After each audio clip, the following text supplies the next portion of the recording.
안녕하세요. 살까 말까 고민하는 분들의 가정지킴이 쌤, 가지쌤입니다.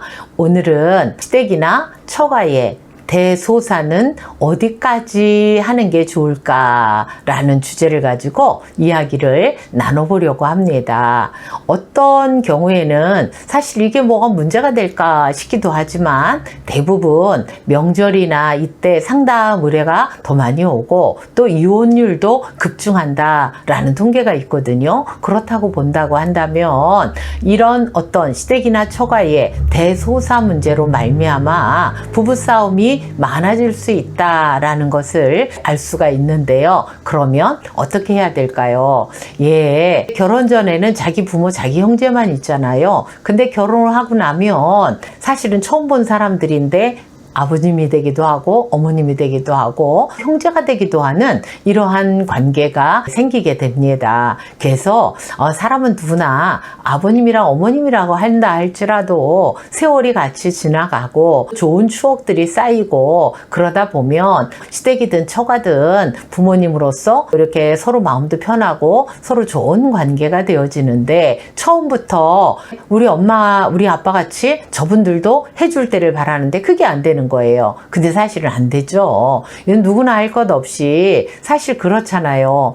사람이 친구를 사귀어도 시간이 필요하고 좋은 추억들이 많이 있어야 친구가 되어지는 것인데 아무리 법적으로 시어머님, 시아버님, 형제, 장인어른, 장모님, 처가 형제들 이렇게 있다고 해도 만난 지 얼마 만에 금방 정이 들고 금방 친밀해지고 금방 사랑의 관계가 된다? 그런 경우도 간혹가다 있겠지만 대부분은 분명히 시간이 걸리게 되는 것이고 분명히 좋은 추억들이 쌓여야 가능한 그러한 것이 되는 것입니다. 그런데 초반부터 결혼을 하자마자 예를 들어서 사위니까 우리 집에 와서 대소사 이런 거 참여하는 거는 물론이지만 농사까지 와서 지어달라라고 얘기하는 그런 경우들도 있고요. 어떤 경우는 며느리, 아가야 너는 우리 집 사람이다 이제 그러니까 일주일에 한 번씩 우리 집에 와야 될 것이고 그것은 물론이고 농사를 네가 지어라. 우리 애들은 너무 아까워서 농사 시킬 수가 없다. 그러니 너는 우리 집에 시집 왔으니까 노예나 마찬가지니까 너네들이 농사를 지어라.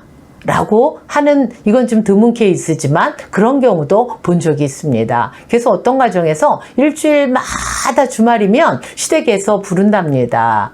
그래서 형제가 4명 있었는데 4명을 다 부른대요. 그러니까 8명이 오겠죠. 자녀들까지 오면 더 오고요. 근데 아들들은 아깝다고 일을 안 시킨대요. 그리고 며느리들만 도시에 살던 며느리들이 언제 일해봤나요? 땡볕에 나가서 일을 하는 거예요. 그러면 그 며느리들이 얼마나 또 집에 와서 남편들하고 많이 싸우겠습니까? 그 뻔하잖아요. 그럴 때 남편이 중재 역할을 해서 그거를 어떤 식으로 정리를 하든지 본인들이 나가서 같이 일을 하든지 아니면 횟수를 줄이든지 아니면 어떤 중요한 때만 가고 해야지 어떻게 일주일마다 주말이면 가서 그 일을 어떻게 할 수가 있겠습니까? 그래서 나중에는 그런 분이 나중에 보니까 남편분도 건강에 문제가 심각하게 생겼고 아내분은 정서적인 면에서 심각한 문제가 생겨서 왔던 그런 케이스가 있습니다.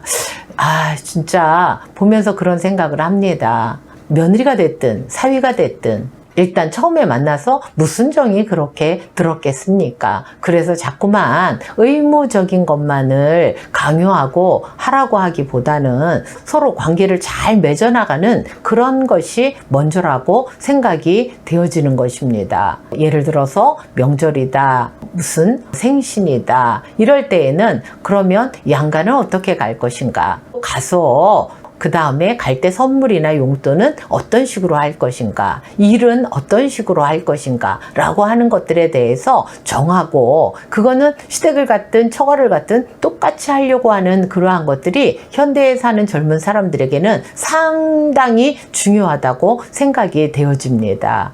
그러한 명절 내지는 생신, 어떤 대소사 이럴 때, 어떤 때에는 급한 농번기나 이럴 때에 한두 번 정도는 모르지만 늘 며느리를 내지는 사위를 불러다가 항상 일을 시킨다고 하면 본인들은 일시적으로 편할 수가 있지만 자녀들이 그것 때문에 계속적으로 싸우게 된다면 좋을 일이 아무것도 없다라는 것입니다. 그 다음에요, 어떤 게 있느냐 하면 명절 때 음식하는 문제 가지고 그렇게들 싸우더라고요. 보면 대부분 며느리들이 요즘은 집에서 놀고 있는 사람 드물잖아요. 놀고 있다 하더라도 마찬가지고요. 근데 대부분 다 직장 생활을 하고 맞벌이를 하고 있는데 명절 때 와서 그냥 쉬지도 못하고 달려와가지고 기름질을 몇 시간씩 해야 되고 그 음식 해야 되고, 남자들은 앉아서 그냥 예를 들어서 술상을 하고 그 다음에 계속 이거 줘 저거 줘 저거 줘 그러면 앉아보지도 못하고 제대로 먹어보지도 못하고 계속 음식을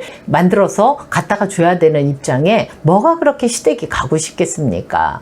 그러니까 시금치에 시자도 싫다, 자가 싫다, 이렇게들 이야기들을 많이 하는 거지 않습니까? 사실 옛날에는 먹을 것이 사실은 없다 보니 평소에 못 먹던 거를 명절에 만들어서 그날만 먹는 게 아니라 뭐 또 두고두고 먹어야 되고 하는 그런 상황 속에서 음식을 많이 만들기도 하고 또 나눠주기도 하고 이렇게 살았지만, 지금은 먹을 게 너무 많아서 먹는 것을 줄이려고 하는 그러한 다이어트를 하는 그런 상황 속에 있는데, 굳이 며느리가 하겠다고 하면 모르겠거니와 일하고 와서 힘들은데 그걸 일을 시키고 일찍 왔네 늦게 왔네 싸우고 그럴 가치가 있냐 하는 것이죠. 그래서 며느리랑 시어머니가 예를 들어서 음식 만드는 문제로 불편해졌다 그러면 분명히 집에 가서 둘이 싸울 건데 그게 뭐가 좋은 거예요?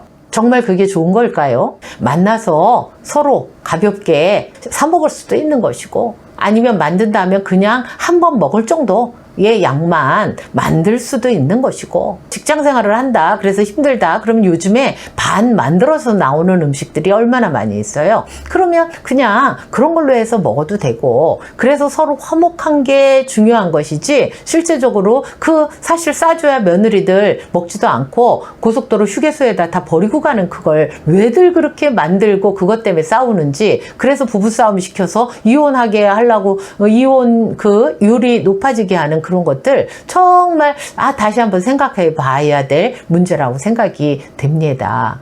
그래서 이러한 부분에 대해서도 물론 시어머님들도 생각을 해볼 필요가 있고요. 남편 되는 사람들도 만약에 명절의 문제라고 한다고 한다면 남편도 같이 음식을 만들어서 같이 할 수 있다고 한다면 또 그것도 괜찮을 수 있겠죠. 또한 매번 농번기 때 사위를 계속 불러다가 이거는 주마다 계속 불러다가 쉬지도 못하게 하고 그렇게 한다고 하면 그것도 분명히 문제가 생기겠죠. 그럴 때에는 자, 이제 어떻게 하느냐, 우리 집에서 부모님들이 우리 가정에 힘들게 하는 문제들이, 그래서 그것 때문에 싸우는 문제들이 생겼다라고 한다면 시댁과 관련된 문제는 며느리가 나서는 것이 아니라 아들이 해결을 줘야 되는 것입니다. 남편이 자기 부모님과 해결을 줘야 되는 것입니다. 그러나 처갓집에서 자꾸 생기는 어떠한 일들로 인하여 부부간의 문제가 생겼다라고 하면 그거는 사위가 나서서 부모님들과 싸우는 문제가 아니라 그거는 아내가 나서서 당연히 자기네 집 문제를 정리를 해야 된다라고 하는 것을 말씀을 드리는 것입니다. 그래서 그 가정을 보호하려고 하는 마음이 각자에게 있어줘야 그 가정이 유지가 되고 살 수 있다라고 하는 것을 이제 여러분들에게 말씀을 드립니다. 그래서 어떻게 보면 시댁과 갈등인데 며느리가 나서서 시부모님들과 싸워서 아주 관계가 악화가 되거나, 또 처갓집의 문제인데 사위가 나서서 싸워가지고 화가 돼서 결국은 2명의 싸움이 4명의 싸움, 내중에는 집안 싸움이 돼서 나중에는 이혼까지 가게 되는 그러한 심각한 문제들을 만들고 있는데, 예를 들어서 부모님들이라고 한다면 우리 때문에 쟤네들이 싸우지 않아야지, 당연히 사이좋게 살아야지 라는 쪽에 무게를 실어줘야 되는 것이고, 우리 아내가 우리 남편이 우리 집 때문에 힘들다고 한다면 내가 막아줘야지 라고 하는 것이 기본이 돼야 된다라고 한다면 여러분들의 가정은 온전하게 지켜질 수 있을 것이라고 생각이 되어집니다. 이런 부분에 대해서 좀 더 신경 써주시기를 바라서 오늘 이 말씀 드렸습니다. 감사합니다.